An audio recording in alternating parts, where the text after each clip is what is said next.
여러분, 절대 자기 전에 이것 하지 마세요. 밤새 화장실 왔다 갔다 하다가 결국 심장까지 망가집니다. 서울대병원 심혈관센터가 15년간 추적 연구한 결과입니다. 밤에 2번 이상 깨서 화장실 가시는 분, 심장병 위험이 2배나 높았습니다. 10명 중 7명이 그랬습니다. 그런데 더 충격적인 사실이 있습니다.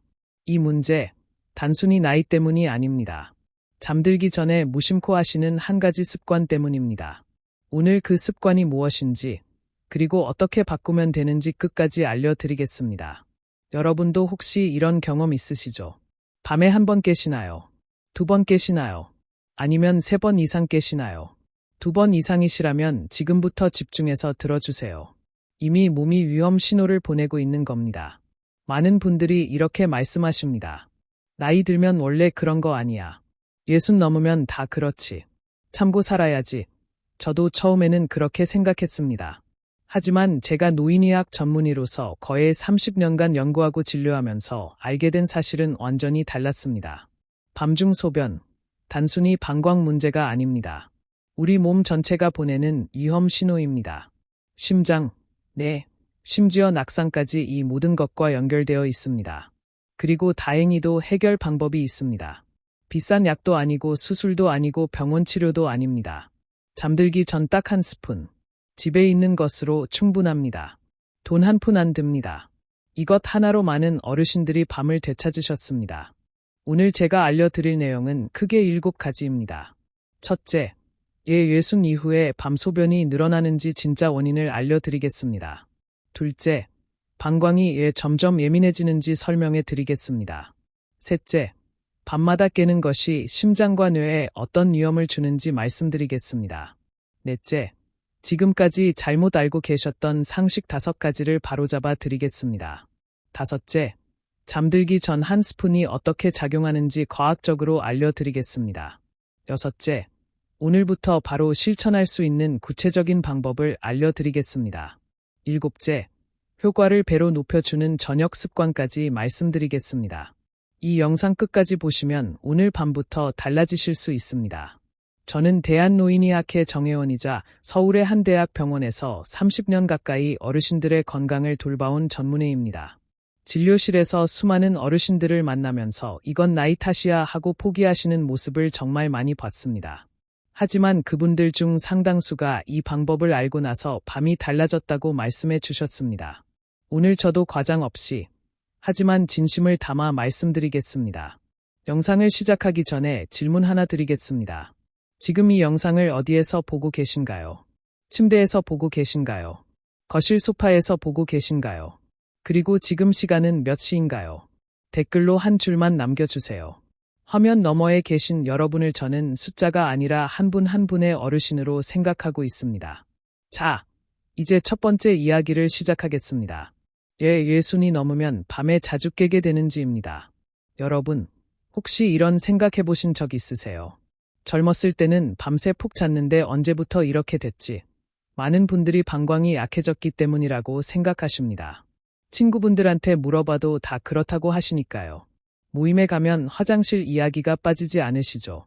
나 요즘 밤에 3번은 깨. 나도 그래. 원래 그런 거 아니야. 저도 이런 대화를 정말 많이 들었습니다. 하지만 이것은 정확하지 않은 상식입니다. 사실 진짜 원인은 완전히 다른 곳에 있습니다. 바로 호르몬입니다. 우리 몸에는 항이뇨 호르몬이라는 것이 있습니다. 이름이 어려우시죠? 쉽게 설명해 드리겠습니다. 이 호르몬은 밤이 되면 신장에게 이런 명령을 내립니다. 이제 밤이니까 소변 생산을 줄여라. 몸을 쉬게 해라.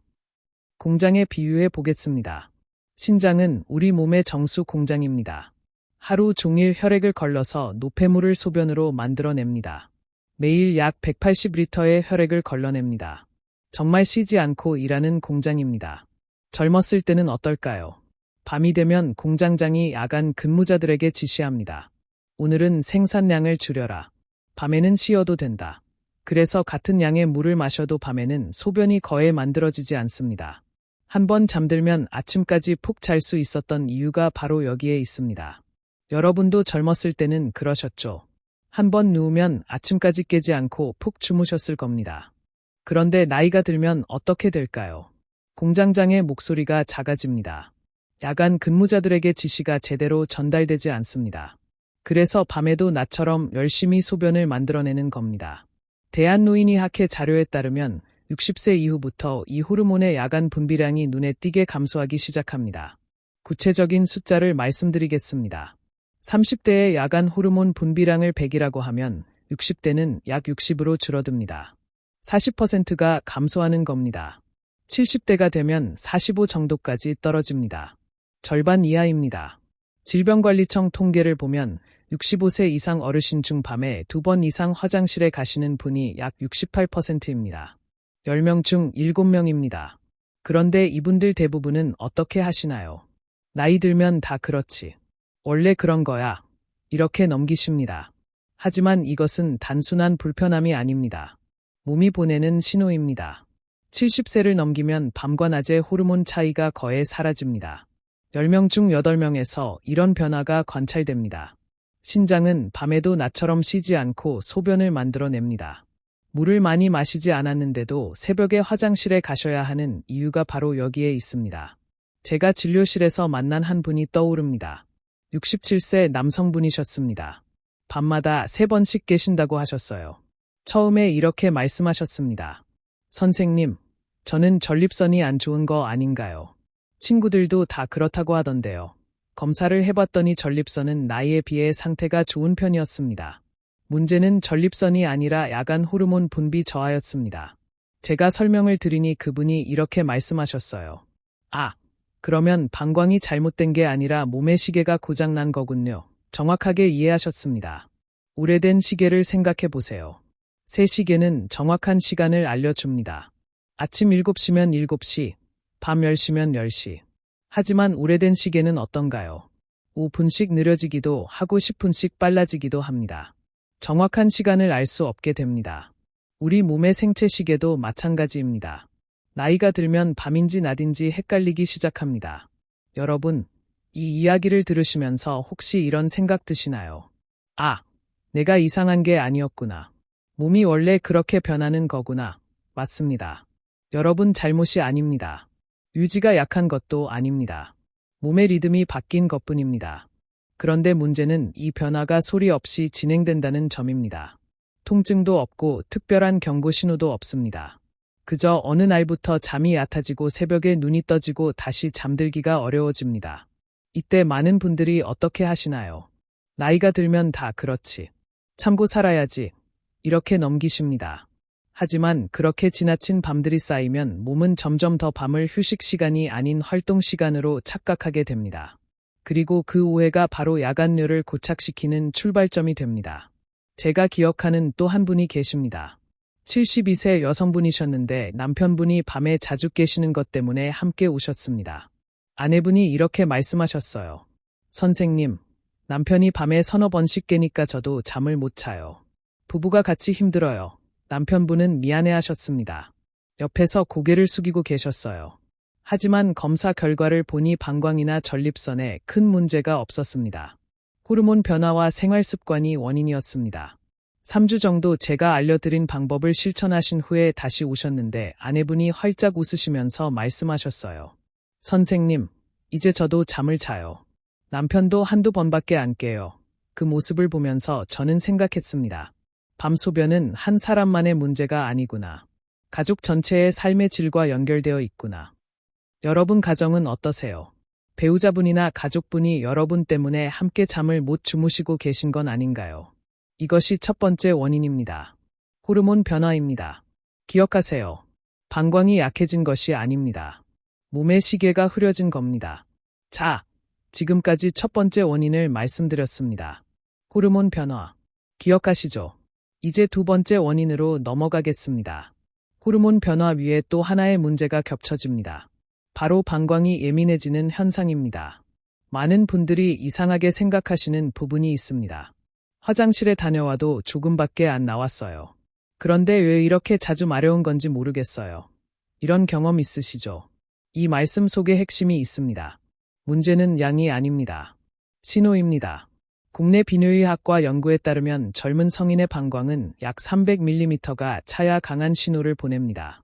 종이컵으로 거의 2컵 정도입니다. 그런데 65세 이후에는 어떨까요? 120에서 150mm만 차도 뇌로 긴급 신호를 보냅니다. 반 컵도 안 되는 양입니다. 대한배뇨장애요 실금학회 연구에 따르면 65세 이상 어르신 중 72%가 이런 방광과민 증상을 보입니다. 10명 중 7명입니다. 왜 이런 일이 생길까요? 방광벽에 있는 신경말단이 노화와 함께 더 예민해지기 때문입니다. 오래된 화재 경보기에 비유해 보겠습니다. 새 경보기는 어떤가요? 진짜 불이 났을 때만 울립니다. 연기가 자욱해지고 온도가 확 올라갈 때 울립니다. 하지만 오래된 경보기는 다릅니다. 토스트 조금 태운 것만으로도 난리가 납니다. 요리하다가 연기 조금 났는데 경보기가 울어서 당황하신 적 있으시죠? 방광도 마찬가지입니다. 젊었을 때는 꽉 찰 때만 신호를 보냈습니다. 하지만 나이 들면 조금만 차도 난리를 칩니다. 뇌는 이 신호를 받으면 어떻게 할까요? 진짜 가득 찼구나. 일어나야겠다. 이렇게 몸을 깨웁니다. 그래서 화장실에 다녀와도 이것밖에 안 나왔지 하는 느낌이 드는 겁니다. 서울의 한 대학 병원에서 진행된 연구 결과가 있습니다. 밤에 3번 이상 화장실에 가시는 65세 이상 어르신 중 62%가 방광 용량은 정상이었습니다. 방광이 작아진 것이 아니었습니다. 신호가 너무 빨리 울린 것입니다.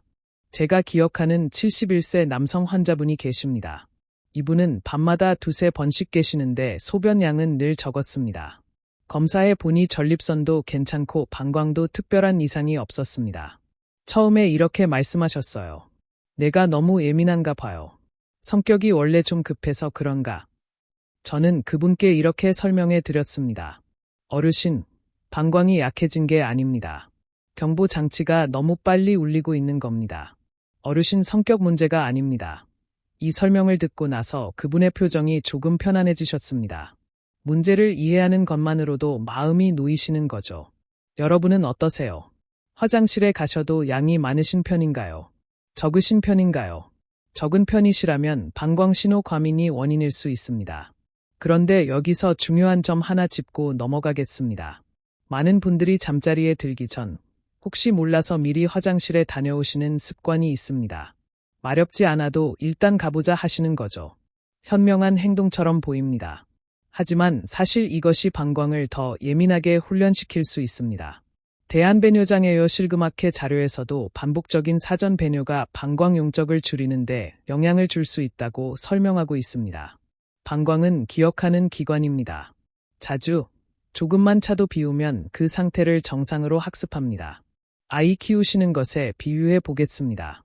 손주를 키우실 때 생각해 보세요. 아이가 조금만 보채도 바로 달래주면 어떻게 되나요? 아이는 조금만 불편해도 울게 됩니다. 어느 정도 참는 것을 배워야 합니다. 방광도 마찬가지입니다. 이해가 되시나요? 호르몬 변화에 방광 예민화가 겹치면 악순환이 시작됩니다. 잠은 점점 얕아지고 몸은 점점 쉽게 깨어납니다. 자, 지금까지 2가지 원인을 말씀드렸습니다. 첫째, 호르몬 변화. 둘째, 방광 예민화. 기억하시죠? 이제 이 문제가 그냥 불편함으로 끝나지 않는지 알아보겠습니다. 우리 몸 전체에 어떤 영향을 미치는지 말씀드리겠습니다. 여러분, 이 부분은 조금 무겁게 들리실 수 있습니다. 하지만 반드시 알아야 하는 이야기입니다.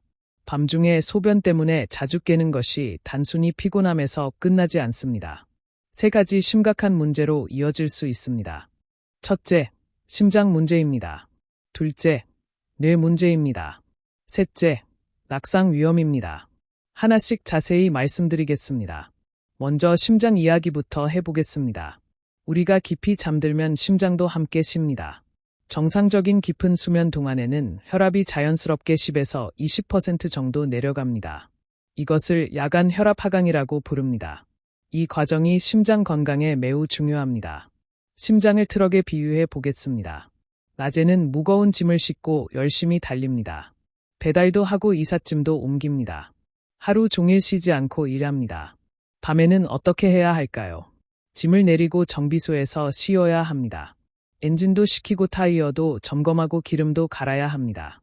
그래야 다음날 또 달릴 수 있습니다. 수면이 바로 그 정비 시간입니다. 그런데 대한고혈압학회 자료에 따르면 밤에 2번 이상 깨는 분들 중 상당수가 이 혈압 하강이 제대로 일어나지 않습니다. 구체적으로 말씀드리면 야간에 2번 이상 깨는 분들의 58%가 혈압 하강 부전을 보였습니다. 10명 중 6명입니다. 몸은 누워있지만 심장은 밤새 긴장 상태에 놓여 있는 겁니다. 트럭이 정비소에 들어갔는데도 엔진을 끄지 않고 공회전하는 것과 같습니다. 이런 상태가 반복되면 어떻게 될까요? 서울대병원 심혈관 센터의 15년간 추적 연구 결과가 있습니다. 정말 충격적입니다. 밤에 2번 이상 깨는 어르신은 그렇지 않은 분에 비해 심근경색 위험이 1.8배였습니다. 뇌졸중 위험은 2.1배였습니다. 거의 2배입니다. 특히 새벽 4시에서 6시 사이가 가장 위험한 시간대로 나타났습니다. 왜 새벽이 위험할까요? 이 시간에 우리 몸은 혈압을 서서히 높여 깨어날 준비를 합니다. 일어날 준비를 하는 거죠. 그런데 밤새 제대로 쉬지 못한 심장과 혈관은 이 변화를 감당하기 어렵습니다. 그래서 심장마비나 뇌졸중이 이 시간대에 가장 많이 발생하는 겁니다. 여러분, 혹시 새벽에 화장실 다녀오신 후 가슴이 두근거리거나 머리가 맑지 않은 적 있으셨나요? 있으시다면 그것이 심장과 뇌가 보내는 경고 신호일 수 있습니다. 저는 이 이야기를 들을 때마다 마음이 무겁습니다. 왜냐하면 많은 분들이 이 위험을 모르고 계시기 때문입니다. 아들, 딸에게 짐이 되고 싶지 않으시죠? 손주들과 오래오래 놀아주고 싶으시죠? 그러시려면 이 밤 소변 문제를 가볍게 넘기시면 안 됩니다. 제가 진료실에서 만난 한 분이 떠오릅니다. 68세 남성분이셨습니다. 늘 웃으시면서 건강하게 지내시던 분이었어요. 손주가 둘인데 매주 주말마다 놀아주시는 게 가장 큰 낙이라고 하셨습니다. 어느 날 새벽에 화장실 다녀오시다가 갑자기 어지러우셨다고 합니다. 다행히 심하지는 않아서 넘어지지는 않으셨어요. 하지만 그 후로 밤마다 불안해하셨습니다. 혹시 또 어지러우면 어떻게 하지? 넘어져서 다치면 손주들이랑 못 놀아주는데. 그분이 하신 말씀이 아직도 기억납니다. 선생님, 저는 손주들한테 할아버지 최고 소리 듣는 게 제일 좋아요. 병원에 입원해서 아이들 걱정시키고 싶지 않아요. 그 마음, 여러분도 똑같으시죠? 다음은 뇌 이야기입니다. 깊은 수면 중에는 뇌 안에서 아주 중요한 일이 일어납니다. 낮 동안 쌓인 노폐물을 청소하는 겁니다. 특히 알츠하이머와 관련된 베타 아밀로이드라는 단백질이 이 시간에 제거됩니다. 우리 뇌를 가게에 비유해 보겠습니다. 낮에는 손님을 맞이하느라 바쁩니다. 계산도 하고 물건도 정리하고 새 물건도 들여놓습니다. 하루 종일 쉴 틈이 없죠. 그러다 보면 쓰레기도 쌓이고 바닥도 더러워집니다. 밤에 가게 문을 닫으면 어떻게 하나요? 청소를 합니다. 바닥도 쓸고 지낼 때도 닦고 쓰레기도 버립니다. 그래야 다음날 새로 손님을 맞을 수 있습니다. 잠이 바로 그 청소 시간입니다. 뇌척수액이라는 것이 빗자루와 걸레 역할을 합니다. 수면 중에 뇌척수액이 순환하면서 노폐물을 쓸어냅니다. 대한신경과학회 보고에 따르면 깊은 수면 중에 뇌의 노폐물 청소 효율이 깨어 있을 때보다 10배 높습니다. 그런데 자꾸 깨면 어떻게 될까요? 가게 문을 열었다 닫았다 하면 청소를 제대로 할 수 없겠죠. 국내 신경과학회 연구 결과에 따르면 수면이 자주 중단될수록 기억력 저하와 인지 기능 감소가 빠르게 나타났습니다.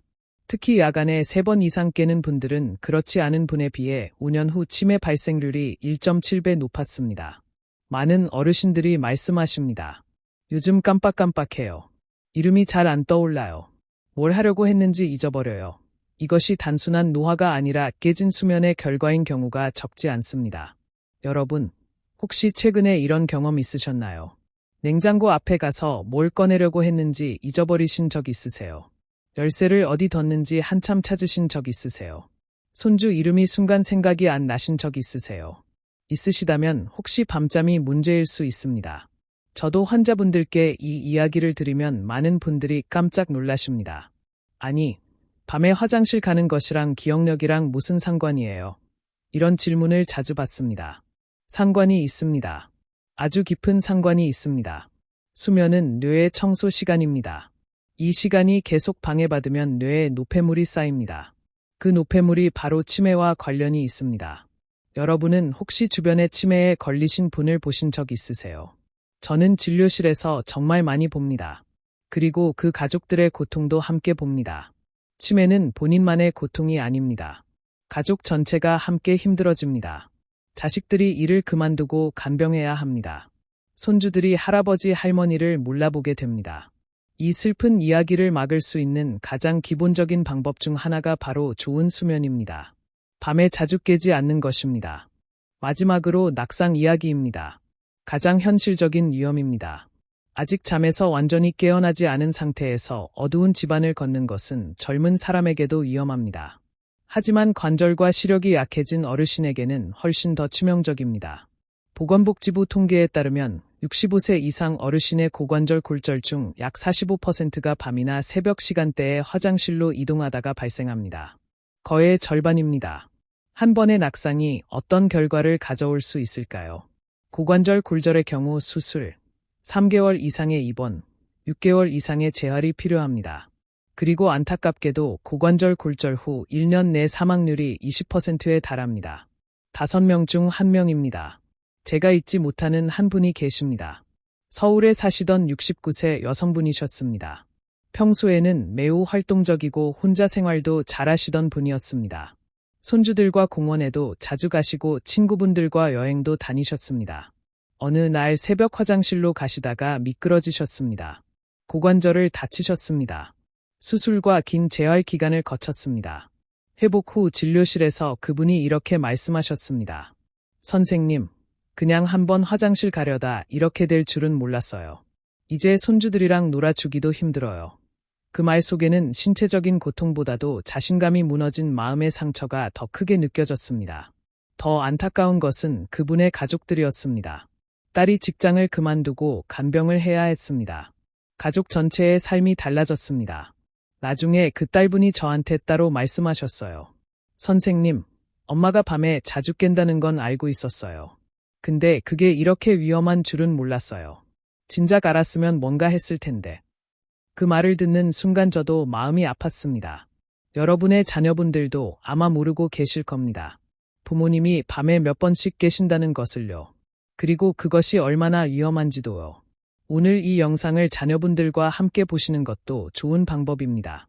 가족이 함께 알아야 함께 예방할 수 있습니다. 여러분은 어떠세요? 침실에서 화장실까지 밤에 안전하게 이동할 수 있는 환경이신가요? 조명은 있으신가요? 센서 조명이나 야간 조명을 설치해 두셨나요? 문턱은 없으신가요? 작은 문턱도 밤에는 위험합니다. 미끄러운 바닥은 아니신가요? 화장실 바닥에 미끄럼 방지 매트가 있으신가요? 침대에서 일어날 때 잡을 수 있는 것이 있으신가요? 만약 한 가지라도 걱정이 되신다면 이 문제를 가볍게 넘기시면 안 됩니다. 자, 지금까지 3가지 위험을 말씀드렸습니다. 첫째, 심장 문제. 밤에 2번 이상 깨면 심장병 위험 2배. 둘째, 뇌 문제. 수면 중단, 치매 위험 1.7배. 셋째, 낙상 위험. 고관절 골절의 45%가 야간 화장실 이동 중 발생. 기억하시죠? 그래서 저는 항상 강조합니다. 밤중 소변은 불편함의 문제가 아닙니다. 위험의 문제입니다. 다행히도 이 악순환을 부드럽게 끊어낼 방법이 있습니다. 몸을 억지로 누르는 방식이 아니라 밤에 쉬어도 된다는 신호를 다시 보내주는 방법입니다. 하지만 방법을 알려드리기 전에 먼저 여러분이 잘못 알고 계실 수 있는 상식들을 바로잡아 드리겠습니다. 이것을 모르시면 아무리 좋은 방법도 효과가 없습니다. 지금부터 말씀드릴 내용은 많은 분들이 깜짝 놀라실 수 있습니다. 지금까지 알고 계셨던 것과 완전히 다르기 때문입니다. 잘못된 상식 5가지를 말씀드리겠습니다. 첫째, 저녁에 물을 안 마시면 된다는 상식입니다. 많은 분들이 밤에 화장실 가기 싫어서 저녁 6시 이후로 물을 거의 안 드십니다. 현명한 방법처럼 보이죠. 하지만 이것은 오히려 역효과를 냅니다. 예, 그럴까요? 수분이 부족해지면 소변이 농축됩니다. 진한 소변은 방광벽을 자극합니다. 자극을 받은 방광은 더 예민해집니다. 더 자주 신호를 보냅니다. 대한배뇨장애요 실금학회 연구에 따르면 저녁 수분 섭취를 극단적으로 줄인 그룹이 오히려 야간뇨 빈도가 높았습니다. 그러면 어떻게 해야 할까요? 답은 적당히입니다. 저녁 식사 후 물 1컵, 종이컵으로 1컵 정도는 오히려 드시는 것이 좋습니다. 다만 잠들기 2시간 전부터는 줄이시면 됩니다. 둘째, 카페인만 피하면 된다는 상식입니다. 커피를 끊으면 괜찮아지겠지 생각하시는 분들이 많습니다. 물론 카페인은 줄이시는 게 좋습니다. 하지만 문제는 카페인만이 아닙니다. 알코올이 더 큰 문제입니다. 저녁에 소주 한 잔, 맥주 한 캔 드시는 분들 많으시죠? 잠이 잘 올 것 같다고 드시는 분도 계십니다. 하지만 알코올은 항이뇨 호르몬 분비를 억제합니다. 앞서 말씀드린 그 호르몬입니다. 공장장의 목소리를 더 작게 만듭니다. 그리고 방광을 자극해서 더 자주 마렵게 만듭니다. 서울대병원 비뇨의학과 연구에 따르면 저녁에 알코올을 섭취한 날 밤 야간뇨 빈도가 평균 1.4배 증가했습니다. 저녁 술은 밤 소변의 적입니다. 셋째, 나이 들면 어쩔 수 없다는 상식입니다. 60 넘으면 다 그렇지. 원래 그런 거야. 이렇게 생각하시는 분들이 정말 많습니다. 하지만 이것은 반은 맞고 반은 틀린 말입니다. 네, 나이 들면 호르몬이 변합니다. 방광도 예민해집니다. 이것은 사실입니다. 하지만 이 변화를 완전히 막을 수는 없어도 완화할 수는 있습니다. 같은 70세라도 밤에 한 번도 안 깨시는 분이 있고 4-5번 깨시는 분이 있습니다. 그 차이는 생활 습관에서 옵니다.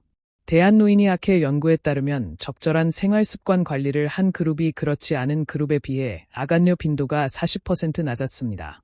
포기하지 마세요. 넷째, 참으면 방광이 튼튼해진다는 상식입니다. 무조건 참으면 된다고 생각하시는 분들 계십니다. 참을수록 방광이 커진다고 믿으시는 거죠. 하지만 무리하게 참는 것은 오히려 해롭습니다. 방광이 지나치게 늘어나면 방광벽 근육이 손상될 수 있습니다. 그리고 요로 감염 위험도 높아집니다. 적절한 시간에 배뇨하는 것이 중요합니다. 보통 3-4시간 간격이 적당합니다. 다섯째, 약으로 해결해야 한다는 상식입니다. 밤에 자주 깨면 약을 먹어야지 하고 생각하시는 분들 계십니다. 물론 약이 필요한 경우도 있습니다.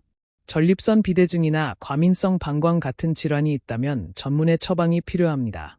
하지만 대부분의 야간뇨는 약 없이도 상당히 개선될 수 있습니다. 서울의 한 대학 병원 연구에 따르면 생활습관 교정만으로 야간뇨가 50% 이상 개선된 경우가 전체의 63%였습니다. 약 없이 10명 중 6명이 좋아졌습니다. 자, 5가지 잘못된 상식을 바로잡아 드렸습니다.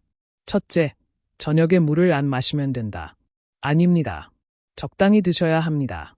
둘째, 카페인만 피하면 된다. 알코올이 더 문제입니다. 셋째, 나이 들면 어쩔 수 없다. 생활 습관으로 40% 줄일 수 있습니다. 넷째, 무조건 참으면 된다. 오히려 해롭습니다. 다섯째, 약으로 해결해야 한다. 63%가 약 없이 좋아졌습니다. 기억나시죠? 이제 드디어 많은 분들이 가장 궁금해하시는 부분으로 들어가겠습니다. 잠들기 전 한 스푼이 어떻게 작용하는지 과학적으로 설명해 드리겠습니다. 먼저 한 가지 분명히 말씀드리겠습니다. 이 방법은 기적이 아닙니다. 모든 분에게 똑같은 효과를 보장하지도 않습니다. 하지만 몸의 원리를 이해하고 적용하시면 많은 분들에게 도움이 됩니다. 제가 말씀드리는 한 스푼은 방광을 억지로 누르는 방법이 아닙니다. 몸 전체에 이제 쉬어도 된다는 신호를 보내는 방식입니다. 나이가 들수록 우리 몸은 강한 자극보다 정확한 신호에 더 잘 반응합니다. 국내 수면의학 연구에 따르면 노인의 야간 각성은 단순히 소변양 때문이 아니라 자율신경계의 균형이 깨졌을 때 더 쉽게 발생합니다. 자율신경계가 뭘까요? 쉽게 설명해 드리겠습니다. 우리 몸에는 2가지 페달이 있습니다. 자동차를 생각해 보세요. 엑셀과 브레이크가 있죠. 교감신경은 엑셀입니다. 몸을 긴장시키고 움직이게 합니다. 낮에 활동할 때 작동합니다. 부교감신경은 브레이크입니다. 몸을 이완시키고 쉬게 합니다. 밤에 잠잘 때 작동합니다. 젊었을 때는 낮에는 엑셀, 밤에는 브레이크. 이 전환이 깔끔하게 이루어집니다. 하지만 나이 들면 어떻게 될까요? 페달이 뻑뻑해집니다. 엑셀에서 브레이크로 바꾸려는데 잘 안 바뀝니다. 몸은 누워있는데 마음은 아직 낮 모드입니다. 이때 방광의 작은 신호도 크게 증폭되어 뇌를 깨웁니다. 제가 말씀드리는 한 스푼은 바로 이 전환을 부드럽게 돕는 역할을 합니다. 여러분, 지금까지 설명을 들으시면서 어떠셨어요? 아, 그래서 밤에 자꾸 깨는 거구나. 몸의 스위치가 안 바뀌는 거구나. 이해가 되셨죠? 문제를 이해하면 해결책도 명확해집니다. 자율신경 전환을 돕는 것, 이것이 핵심입니다. 그래서 저는 수면제를 권하지 않습니다. 수면제는 뇌를 강제로 끄는 것입니다. 자연스러운 전환이 아닙니다. 그리고 노인분들에게는 부작용도 많습니다. 낙상 위험이 오히려 높아질 수 있습니다. 대한수면학회에서도 고령자에게 수면제 장기 복용은 권하지 않습니다. 저는 몸의 자연스러운 리듬을 회복시키는 방법을 권합니다. 그것이 바로 오늘 말씀드리는 한 스푼입니다. 구체적으로 어떻게 작용할까요? 3가지 메커니즘이 있습니다. 첫째, 혈당 안정입니다.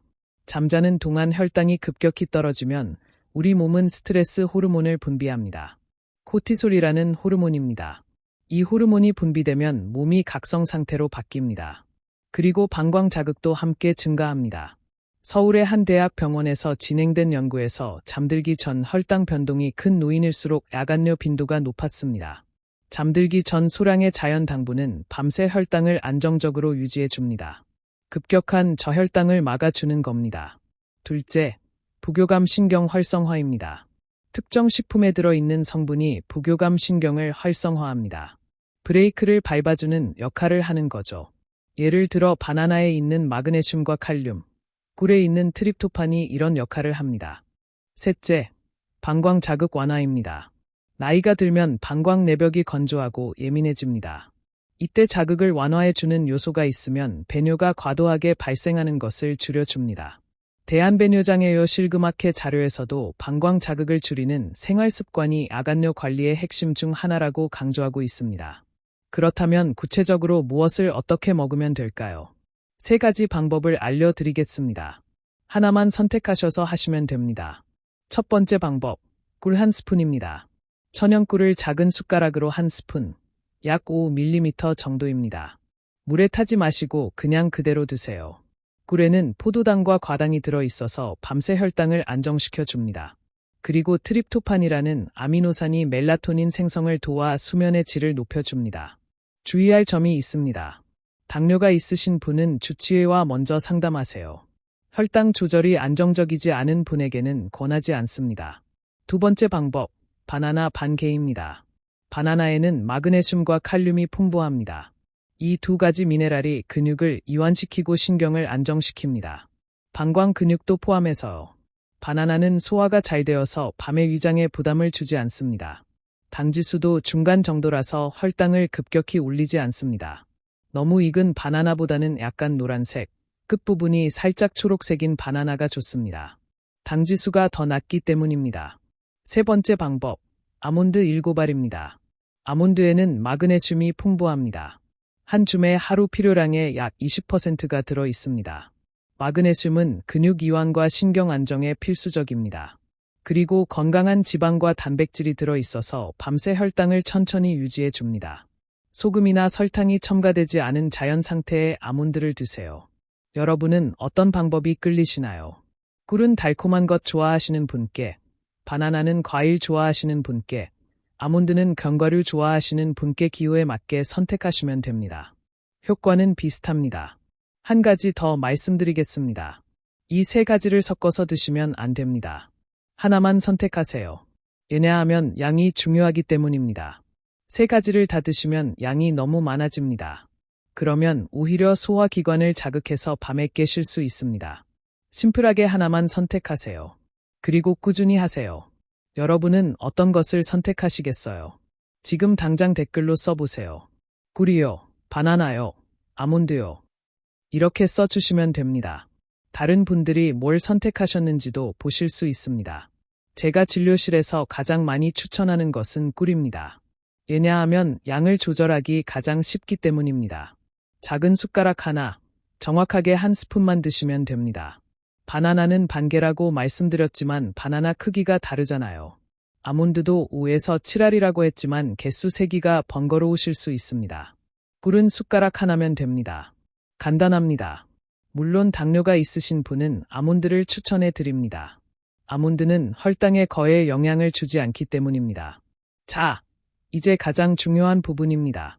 어떻게 실천해야 하는지 구체적으로 알려드리겠습니다. 6가지만 기억하세요. 첫째, 시간입니다. 잠들기 30분에서 40분 전에 드세요. 너무 이르면 효과가 분산되고 너무 늦으면 몸이 신호를 받아들이기 전에 잠자리에 들게 됩니다. 국내 수면의학 연구에서도 이 시간대가 자율신경 전환이 가장 자연스럽게 일어나는 구간이라고 설명하고 있습니다. 둘째, 양입니다. 한 스푼 이상 드시면 안 됩니다. 너무 많으면 오히려 소화기관을 자극해서 밤에 몸을 깨울 수 있습니다. 정확한 양이 중요합니다. 셋째, 물입니다. 가능하면 물과 함께 드시지 마세요. 물이 들어가면 위와 장이 다시 움직이기 시작합니다. 그 신호가 신장과 방광으로도 전달됩니다. 오히려 밤중 소변 신호가 활성화될 수 있습니다.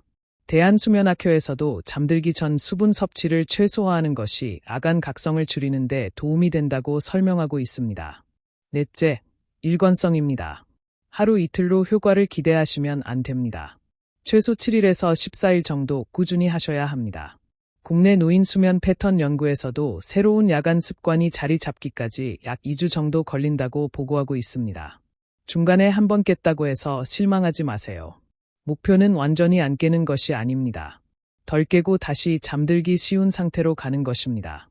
다섯째, 기록입니다. 밤에 몇 번 깨셨는지 간단히 메모해 두세요. 달력의 숫자만 적어도 됩니다.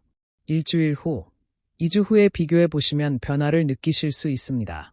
여섯째, 예외 상황입니다. 당뇨가 있으시면 반드시 주치의와 상담하세요. 갑작스러운 체중 감소, 혈류, 배뇨시 통증이 있으시면 반드시 비뇨의학과 진료를 받으셔야 합니다. 이 방법은 치료를 대신하는 것이 아닙니다. 자, 6가지 기억하시죠? 잠들기 30에서 40분 전에 한 스푼만, 물 없이, 최소 2주간 꾸준히, 기록하기, 예외 상황 확인, 기억해 두세요. 중간 정리를 해 드리겠습니다. 잠들기 30, 40분 전 한 스푼만, 물 없이, 2주 이상, 기록하기, 예외 확인. 6가지 기억하시죠? 어려운 것 하나도 없습니다. 오늘 밤부터 시작하실 수 있습니다. 집에 꿀이나 바나나, 아몬드 하나쯤은 있으시잖아요. 제가 진료했던 73세 남성 환자분이 떠오릅니다. 이분은 오랫동안 밤에 3번씩 깨는 것이 당연하다고 생각하며 지내셨습니다.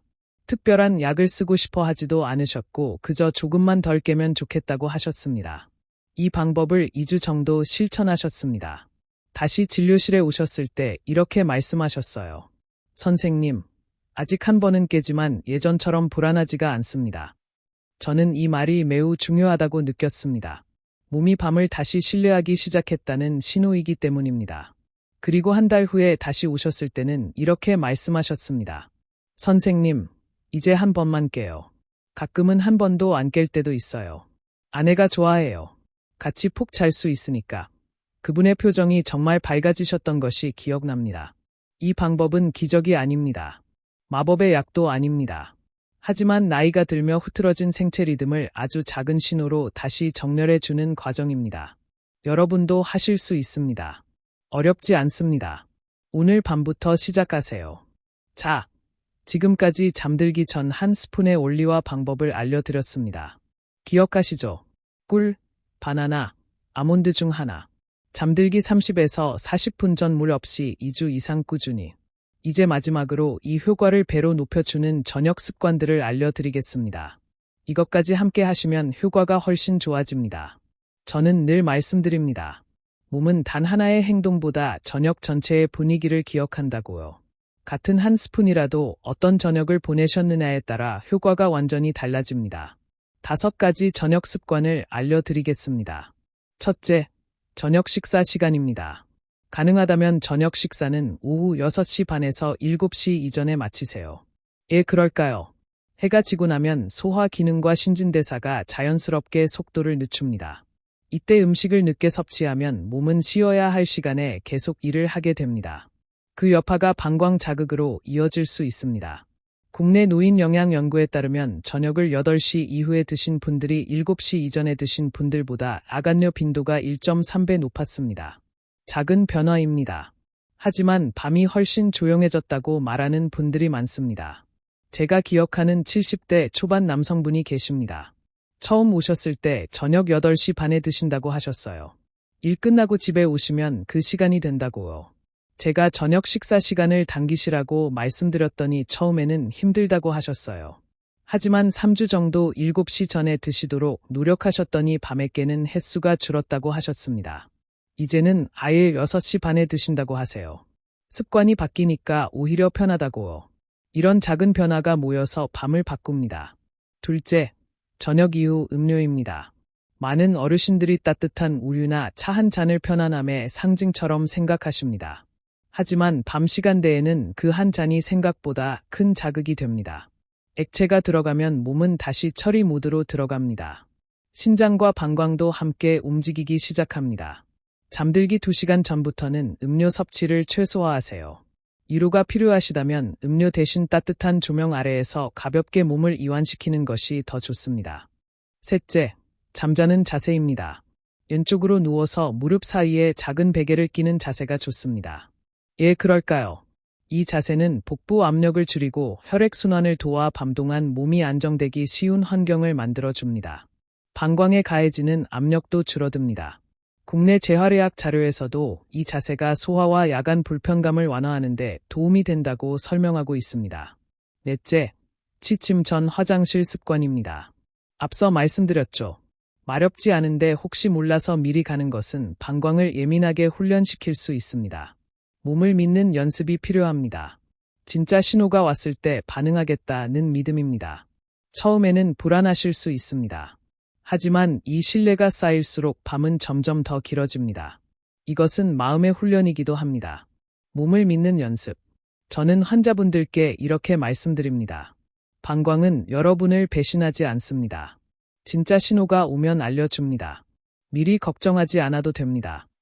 여러분은 밤에 몇 번 화장실에 가시나요? 1번, 2번, 3번 이상. 지금 댓글로 숫자만 써주세요. 다른 분들과 비교해 보시면 용기가 생기실 겁니다. 다섯째, 조명과 전자기기입니다. 잠들기 1시간 전부터는 밝은 조명을 피하세요. TV나 스마트폰의 푸른 빛은 멜라토닌 분비를 억제합니다. 멜라토닌은 수면 호르몬입니다. 따뜻한 조명 아래에서 책을 읽거나 조용히 호흡을 고르는 것이 좋습니다. 자, 5가지 저녁 습관입니다. 기억하시죠? 저녁 식사는 7시 이전에. 잠들기 2시간 전부터 음료 줄이기. 왼쪽으로 누워서 무릎 사이에 베개. 마렵지 않으면 화장실 가지 않기. 잠들기 1시간 전부터 밝은 빛 피하기. 이렇게 저녁의 흐름이 바뀌면 한 스푼은 더 이상 단독 행동이 아니라 편안한 밤으로 들어가는 문이 됩니다. 추가로 낮 시간에 도움이 되는 습관 4가지도 알려드리겠습니다. 이것까지 함께 하시면 효과가 더욱 좋아집니다. 첫째, 아침 햇빛입니다. 아침에 일어나서 20에서 30분 정도 햇빛을 쐬세요. 창가에 앉아 계셔도 좋고 가벼운 산책을 하셔도 좋습니다. 왜 햇빛이 중요할까요? 햇빛은 우리 몸의 시계를 리셋해 줍니다. 아침에 햇빛을 쐬면 뇌에 지금은 낮이다 라는 신호가 전달됩니다. 그러면 밤에는 자동으로 지금은 밤이다 라는 신호가 더 선명해집니다. 아까 말씀드렸죠. 나이 들면 낮과 밤의 구분이 흐려진다고요. 햇빛이 그 구분을 다시 선명하게 만들어줍니다. 국내 수면의학 연구에서도 아침 햇빛 노출이 야간 멜라토닌 분비를 30% 이상 증가시킨다고 보고하고 있습니다. 실내에만 계시면 안 됩니다. 꼭 밖에 나가시거나 최소한 창가에서 햇빛을 받으세요. 유리창을 통해서도 효과가 있습니다. 둘째, 낮 시간 수분 섭취입니다. 하루에 필요한 물은 낮에 충분히 드세요. 아침과 점심때 물을 잘 드시면 저녁에 굳이 많이 안 드셔도 됩니다. 오전에 하루 물의 60에서 70%를 드시는 것이 좋습니다. 셋째, 가벼운 운동입니다. 하루 20에서 30분 걷기 운동을 하세요. 격렬한 운동은 피하시고 땀이 살짝 나는 정도면 됩니다. 운동은 자율신경의 균형을 회복시켜 줍니다. 낮에 적당히 활동하면 밤에 부교감 신경이 더 잘 활성화됩니다. 아까 자동차 비유 기억하시죠? 엑셀과 브레이크요. 낮에 엑셀을 적당히 밟아야 밤에 브레이크가 잘 듣습니다. 하루 종일 집에만 계시면 몸이 낮과 밤을 구분하기 어렵습니다. 이 3가지만 기억하시면 됩니다. 어렵지 않습니다. 오늘 밤부터 시작할 수 있습니다. 돈 한 푼 안 듭니다. 집에 있는 것으로 충분합니다. 중요한 것은 완벽한 밤이 아닙니다. 조금 더 편안한 밤입니다. 한 번 덜 깨고 다시 잠들기가 쉬워지고 아침에 일어났을 때 몸이 덜 무겁게 느껴지는 것, 그 작은 변화들이 쌓이면 삶의 리듬도 함께 달라지기 시작합니다. 우리 세대는 자식 키우느라 정작 내 건강은 뒤로 했습니다. 먹고 살기 바빠서 몸은 늘 뒷전이었죠. 이제 우리 차례입니다. 손주들과 오래오래 놀아주시려면, 가족들에게 짐이 안 되시려면 지금부터 밤을 챙기셔야 합니다. 60 이후의 건강은 더 강한 자극이 아니라 더 지혜로운 돌봄에서 만들어집니다. 저는 진료실에서 매일 이것을 확인하고 있습니다. 여러분, 그동안 고생 많으셨습니다. 이제 스스로에게 조금 더 친절해지셔도 괜찮습니다. 이 영상의 내용은 일반적인 건강 정보를 바탕으로 한 것입니다. 개인의 상태에 따라 다를 수 있습니다. 통증, 혈류, 급격한 증상 변화가 있다면 반드시 전문의와 상담하시기 바랍니다. 이 영상은 진단이나 치료를 대신할 수 없습니다. 오늘 이야기가 마음에 조금이라도 닿았다면 댓글로 지금 계신 곳과 시간을 남겨주세요. 여러분의 한 줄 한 줄이 저에게는 다시 영상을 만들 힘이 됩니다. 도움이 되셨다면 좋아요 부탁드립니다. 가족 중에 밤에 자주 깨시는 분이 계시다면 이 영상을 공유해 주세요. 함께 건강해지실 수 있습니다. 구독해 주시면 더 많은 분들께 건강 정보가 전달됩니다. 우리 함께 건강해집시다. 저는 앞으로도 여러분의 밤이 조금 더 조용해질 수 있도록 과장 없이, 하지만 진심을 담아 이야기하겠습니다. 오늘 밤은 스스로에게 조금 더 친절해지셔도 괜찮습니다. 편안한 밤 되시길 바랍니다. 감사합니다.